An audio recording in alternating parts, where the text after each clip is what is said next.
ನಮಸ್ಕಾರ. ಇವತ್ತು ವೈದ್ಯರ ದಿನಾಚರಣೆ. ವೈದ್ಯರು ದೇವರ ಸಮಾನ ಅಂತ ಹೇಳಿ ತಾವು ನಮ್ಗೆ ವಿಶ್ ಮಾಡ್ತೀರಿ ಮತ್ತು ನಾವು ಚೆನ್ನಾಗಿರ್ಬೇಕಂತ ನೀವು ಬಯಸ್ತೀರಿ.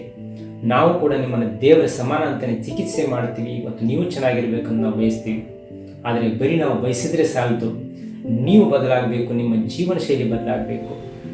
ವೈದ್ಯರು, ಆಸ್ಪತ್ರೆ, ಔಷಧಿಗಳು ನಮಗೆ ಎಮರ್ಜೆನ್ಸಿ ಸಿಚುವೇಶನ್ನಲ್ಲಿ ಮಾತ್ರ ಉಪಯೋಗ ಆಗೋ ಹಾಗೆ ನಮ್ಮ ಜೀವನ ಶೈಲಿ ಚೆನ್ನಾಗಿರಬೇಕು.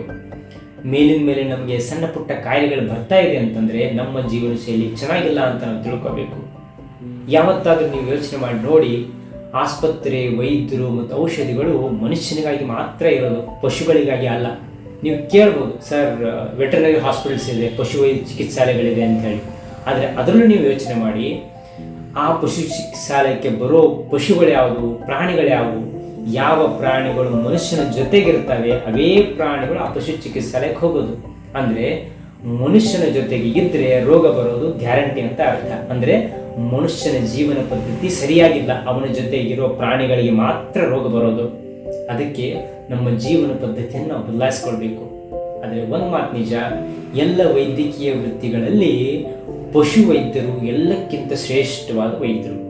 ಎಲ್ಲಿವರೆಗೆ ಜನಸಾಮಾನ್ಯರ ಜೀವನ ಪದ್ಧತಿ ಬದಲಾಗೋದಿಲ್ಲ, ಸುಧಾರಿಸೋದಿಲ್ಲ, ಅಲ್ಲಿವರೆಗೆ ರೋಗಗಳ ಸಂಖ್ಯೆ ಕಡಿಮೆ ಆಗೋದಿಲ್ಲ ಮತ್ತು ಆಸ್ಪತ್ರೆಗಳ ಸಂಖ್ಯೆ ಕಡಿಮೆ ಆಗೋದಿಲ್ಲ.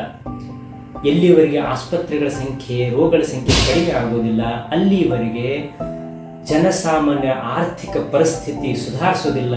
ಅದೇ ರೀತಿ ನಮ್ಮ ದೇಶದ ಆರ್ಥಿಕ ಪರಿಸ್ಥಿತಿ ಸಹ ಸುಧಾರಿಸೋದಿಲ್ಲ.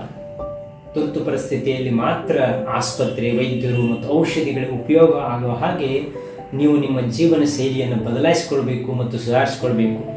ಇದೇ ನೀವು ವೈದ್ಯರಿಗೆ ಕೊಡುವಂತಹ ನಿಜವಾದ ಉಡುಗೊರೆ.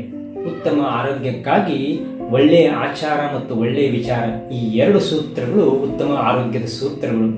ಅದಕ್ಕೆ ನೀವು ಬದಲಾಗಬೇಕು, ನೀವು ಸುಧಾರಿಸಿಕೊಳ್ಬೇಕು. ಆವಾಗ ಮಾತ್ರ ನೀವು ಆರ್ಥಿಕವಾಗಿ ಸಬಲರಾಗೋದಕ್ಕೆ ಸಾಧ್ಯ.